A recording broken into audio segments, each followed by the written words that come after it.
कि ये अच्छा काम करे। और तो कई बार ऐसा भी हुआ है कि जैसे और सुबह मैंने जब वॉश किया।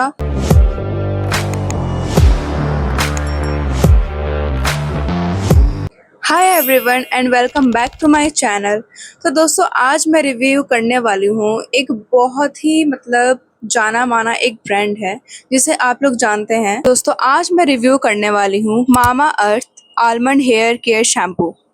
तो मैंने इसे काफ़ी टाइम तक यूज़ किया एक्सपीरियंस के लिए, ताकि मैं आप लोगों से शेयर कर सकूं इसे लगाने के बाद का रिज़ल्ट और इसका एक्सपीरियंस मेरे साथ कैसा रहा। मैंने इस शैम्पू को इसलिए परचेज़ किया था क्योंकि मैंने सोचा था कि almond shampoo with cold pressed almond oil and vitamin E है, तो शायद मेरे बालों को सॉफ्ट रखे, स्मूथ, शाइनिंग। मैंने ये एक्सपेक्ट किया था इस शैम्पू से। तो मुझे कुछ वॉशेस के बाद ऐसा लगा कि ये शैम्पू जो है मुझ पे बिल्कुल भी सूट नहीं कर रहा है, क्योंकि वैसा कुछ भी मुझे कुछ भी चेंजेस, कोई फ़र्क मुझे नज़र आ नहीं रहे थे। उल्टा कुछ अपोज़िट ही हो गया था उल्टा मेरे साथ कि इस शैम्पू को यूज़ करने के बाद ना मेरे बाल थोड़े रूखे हो गए थे और जितनी सॉफ्टनेस पहले थी तो उतनी सॉफ्टनेस अब मुझे शैम्पू को यूज़ करने के बाद लग नहीं रही थी। और मुझे चाहिए था कि कोई ऐसा शैम्पू हो जो मेरे ऑयल को, मेरे बाल जो हैं थोड़े से ऑयली हो जाते थे तो उस ऑयल को रिमूव करे। बट इस शैम्पू ने वैसा कुछ नहीं किया, उल्टा इस शैम्पू ने तो और भी ज़्यादा वर्स कर दिया था उस चीज़ को। जब मैंने इस शैम्पू का पहली बार यूज़ किया था तो कुछ वॉशेस के बाद मुझे लगा कि शायद ये मेरे बालों को सूट नहीं कर रहा है। और तो और इस शैम्पू के साथ मेरा एक्सपीरियंस भी बिल्कुल अच्छा नहीं रहा है, क्योंकि मैंने जो सोचा था उसका अपोज़िट निकला और मेरे बालों को और भी ज़्यादा डैमेज कर गया इस शैम्पू की वजह से। और ये अभी भी हाफ़ बॉटल ये रखी हुई है और इस शैम्पू को मैंने प्रीवियस ईयर ही परचेज़ किया था। तो अच्छा नहीं है ये शैम्पू और मेरे बालों को तो सूट नहीं किया। और तो कई बार ऐसा भी हुआ है कि जैसे मैंने रात में हेयर ऑयलिंग की हुई हो और सुबह मैंने जब वॉश किया फिर भी ऑयल अच्छी तरह से रिमूव नहीं हुए हैं। यहाँ तक कि मेरे लेंथ में भी जो ऑयल लगे रहते थे वो भी अच्छे से रिमूव नहीं हुए थे। उल्टा पूरा हैवी चिपचिपा सा फील मुझे होने लगता था। जैसे अभी मेरे बाल क्या हैं, फ्रेश दिख रहे हैं, लेकिन इसे यूज़ करने के बाद बिल्कुल भी मेरे बाल फ्रेश नहीं दिखते थे, पूरे चिपचिपे हो जाते थे और तुरंत ही ऑयली हो जाते थे।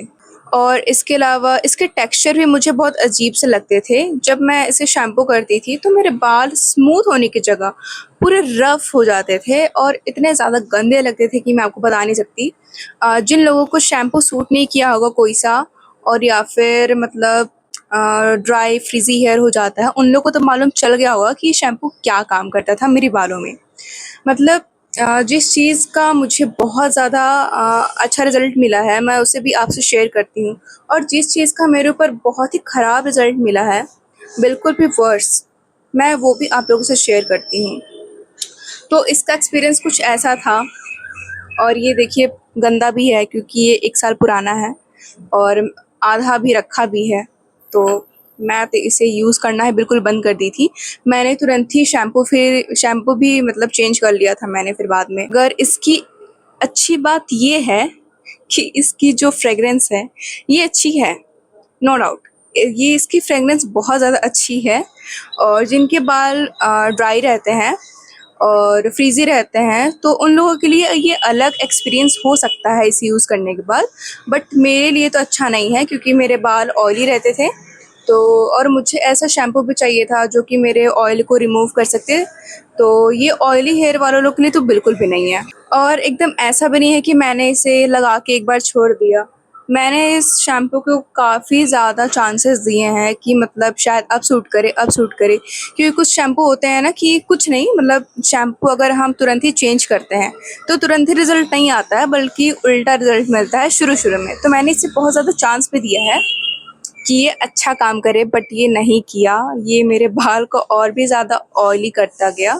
मुझे फ्रेश लुक चाहिए था, नहीं मिला क्योंकि मेरे बाल ऑयली हुआ करते थे, तो ये ऑयली बालों को और ज़्यादा ऑयली बना देता था और ऑयल रिमूव करने की जगह ये और भी ज़्यादा ऑयली फ़ील करवाने लगता था, हो जाता था मेरे बालों में और स्कैल्प में। तो इसका रिज़ल्ट मुझे पसंद नहीं आया और मेरा तो एक्सपीरियंस यही रहा इसके साथ, इसलिए मैं आपसे ओपिनियन अपना शेयर कर रही हूँ। ताकि आपका हेयर टाइप अगर मेरी तरह ऑयली है तो आप इस शैम्पू को सोच समझ के लेना। और मैं तो रिकमेंड नहीं करूँगी क्योंकि ये ऑयली हेयर वालों के लिए तो बिल्कुल नहीं है। ड्राई हेयर वाले लोग एक बार के लिए आप ट्राई कर सकते हो ओनली। और मैं जो रीसेंट शैम्पू जो मैं यूज़ कर रही हूँ, जो मेरे बालों में बहुत ज़्यादा अच्छा काम कर रहा है, तो अगर आपको उसका भी रिव्यू चाहिए होगा तो कमेंट बॉक्स में प्लीज़ बताना मुझे, तो मैं उसकी भी वीडियो आप लोग से शेयर कर दूँगी।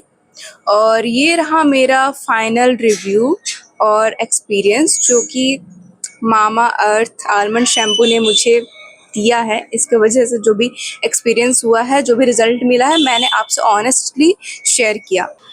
बट हो सकता है ये शैम्पू किसी के बालों में अच्छा सूट करे और किसी के बालों को और भी ज़्यादा ख़राब बना दे या फिर नॉर्मल रहे।